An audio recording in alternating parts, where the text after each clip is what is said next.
എടവിലങ്ങിന്റെ തഴപ്പായ പെരുമ നിലനിർത്താൻ MLA മുൻകൈയെടുത്ത് തയ്യാറാക്കിയ തഴപ്പായ കളക്ഷൻ സെന്ററിന്റെ നോക്കുകുത്തിയാക്കി പഞ്ചായത്തിന്റെ കെടുകാര്യസ്ഥത. ഉദ്ഘാടനം ചെയ്ത് 2 വർഷമായിട്ടും തുറന്ന് പ്രവർത്തിപ്പിക്കാൻ എടവിലങ്ങ് പഞ്ചായത്ത് അധികൃതർ മറന്നമട്ടാണ്. Kaipamangalam MLA E.T. ടൈസൺ മാസ്റ്ററുടെ ആസ്തി വികസന ഫണ്ടിൽ നിന്ന് 10,90,000 രൂപ ചെലവഴിച്ചാണ് എടവിലങ്ങിൽ 2 വർഷം മുൻപ് തഴപ്പായ കളക്ഷൻ സെന്റർ ഉദ്ഘാടനം നിർവഹിച്ചത്. എന്നാൽ ഉദ്ഘാടനം കഴിഞ്ഞിട്ടും കളക്ഷൻ സെന്റർ ഇതുവരെയും തുറന്നു പ്രവർത്തിപ്പിക്കാനായിട്ടില്ല. ഒരു കാലഘട്ടത്തിൽ കേരളത്തിൽ ഏറ്റവും വലിയ തഴപ്പായ ചന്ത സ്ഥിതി ചെയ്തിരുന്ന എടവിലങ്ങ് കേന്ദ്രീകരിച്ച് വലിയൊരു കുടിൽ വ്യവസായമാണ് തഴച്ചു വളർന്നിരുന്നത്. ജില്ലയുടെ തീരമേഖലയിലെ വീടുകളിൽ നെയ്തെടുത്തിരുന്ന തഴപ്പായ കടൽ കടന്നുപോലും പോയിരുന്നത് എടവിലങ്ങ് ചന്ത വഴിയാണ്.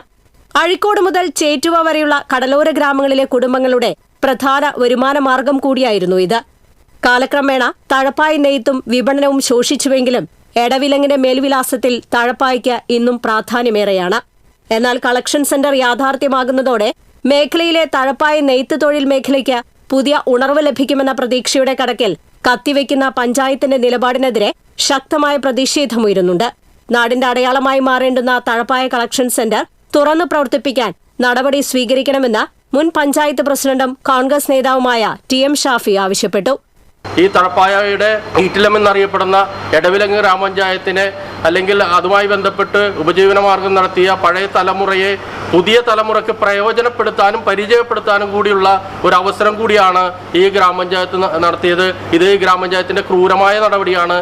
നമുക്കുള്ള തൊഴിലവസരങ്ങൾ നഷ്ടപ്പെടുന്നു.